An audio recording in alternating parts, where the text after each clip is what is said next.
it's Coach T. Bankston, Tanya Bankston. I'm back.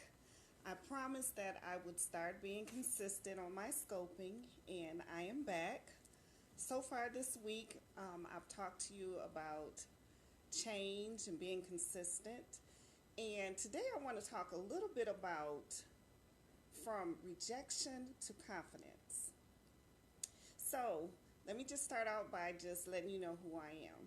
My name is Tanya Bankston, affectionately referred to as Coach T. Bankston. I am a speaker, a life coach, and an author. One of the things that I help women do is overcome their personal and their professional challenges to achieve their next greatest level. So let's just jump right into rejection and the definition of rejection and how you become confident starting from a place of rejected. So, rejection means to be refused, to be turned down, to be dismissed, to be cast out, to be thrown away.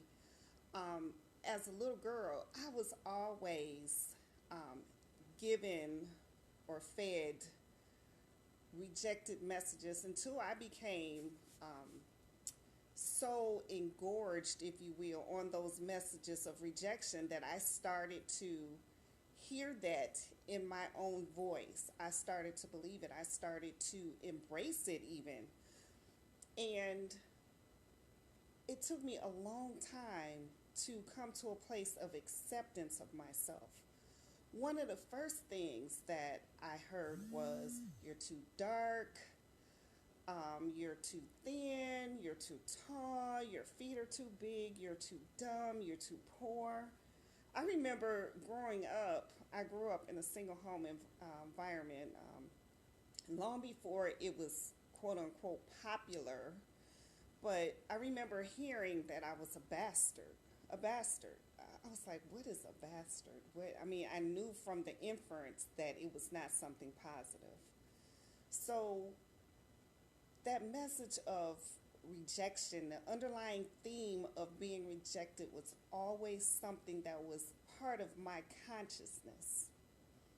It took me a long time to grow and to develop to a place where I felt good about myself. So one of the first things that I did was I started learning who I am as a person. Did you know that in order to get here, you have to start out as a winner? By that I mean it takes anywhere from 200 to 600 million sperm to fertilize one egg. One. So the very fact that you're here, you came here as a winner. You came as a winner. Your presence and your purpose in being here goes so far beyond just who you think you are. The message that you have to give to somebody, to give to many people, goes so much more beyond what you think you have to give to others. But one of the ways that I learned to accept myself and I learned to become a person of confidence, become a person that feels good about who I am, is to realize that number one, we all have issues. None of us are perfect. All of us have deficiencies. All of us have character defects. All of us have areas of weaknesses that, given time, given improvement, given some real self-inventory, can be improved upon. So that right there puts me on an even platform, if you will, with everybody else. We're all the same in that. The second thing that I did to help to develop my self-worth was to understand the flip side of the coin also exists. Just like I had strengths or I had weaknesses, I had strengths. So I started out by taking a self-inventory, looking at the things that are good about me, looking at the things that I give to others, looking at and taking inventory of those things that I help other people with or I bring to the table, and understanding that my value and my worth is just equally as important as everybody else's.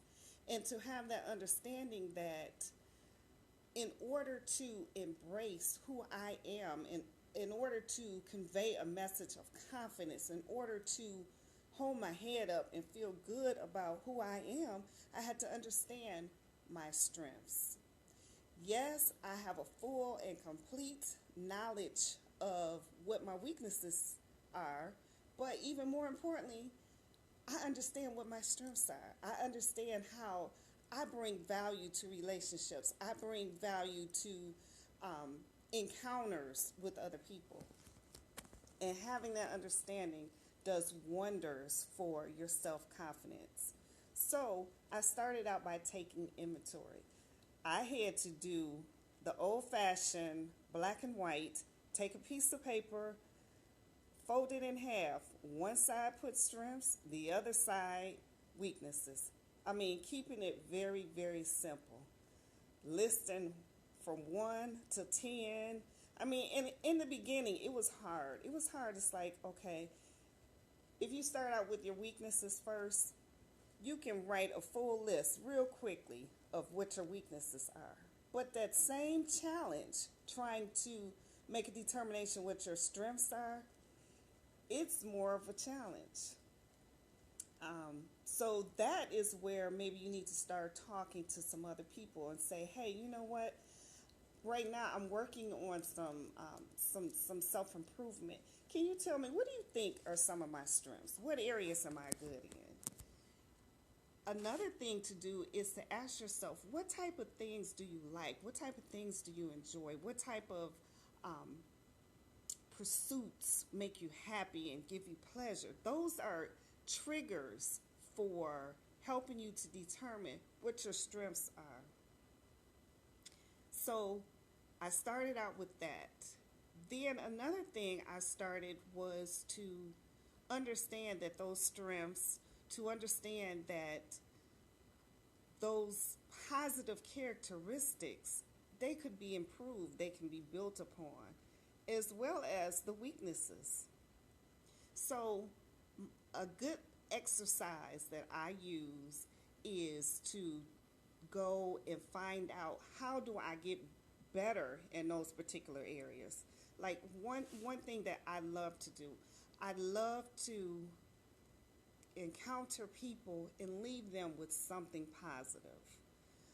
I just feel like the world is just so filled with so many negative messages that when you encounter me, one of the first things that is important for me is to make you feel good about whatever our experience is. And I just feel like there's too many opportunities for people to tear you down, but just not enough opportunities for people to build you up. So I'm about the business of encouraging people.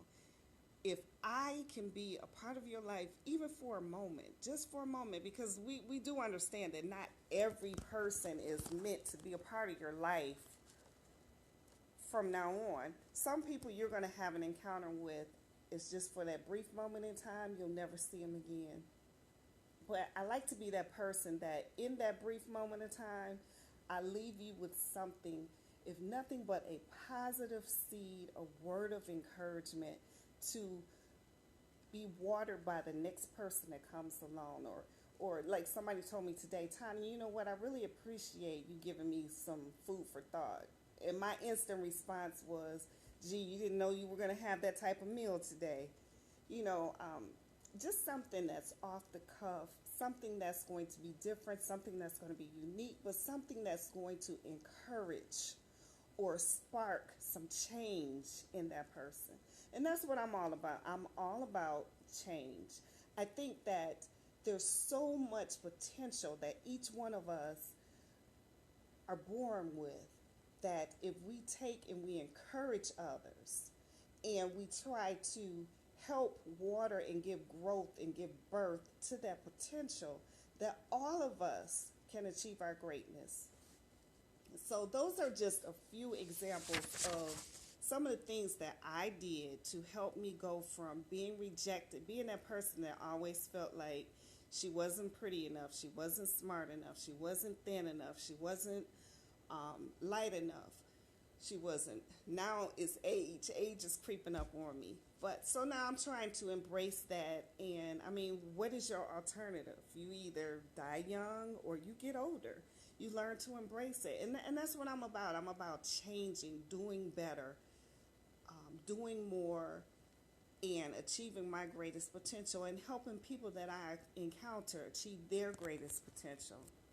So, not to belabor the point, I just want to encourage you to be consistent, to embrace a suit, a wardrobe of confidence, to put on your confidence, to start feeling better about yourself.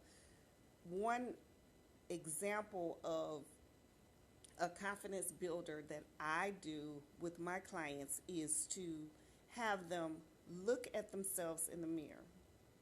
And I mean, it can be a difficult task at times, but just to take a mirror and look at yourself in a mirror and find all of the reasons that you value and appreciate yourself. And I understand, I mean, you might say, well, I like my eyes, or I like my haircut, or I like my skin complexion. But I mean, to begin to really look at yourself and start to deal with the intangible things about yourself. Maybe it's, I feel as though I am a committed person, or I'm a compassionate person. The things that you see, your inward beauty that radiates outwardly. And start to see yourself from a place of enough. Enough. I am enough. I am enough. To start to talk to yourself in a way that's encouraging, that's building your self-esteem, that's building your self-confidence, that is understanding that your worth and your value is just as important as the next person's. So, until next time, this is Coach T. Bankston, Tanya Bankston, signing out, reminding you to aim high, take flight, come soar with me. Be your greatest today. Understand and recognize that you can go from a place of rejection to a place of confidence and encourage others. Until next time, take care.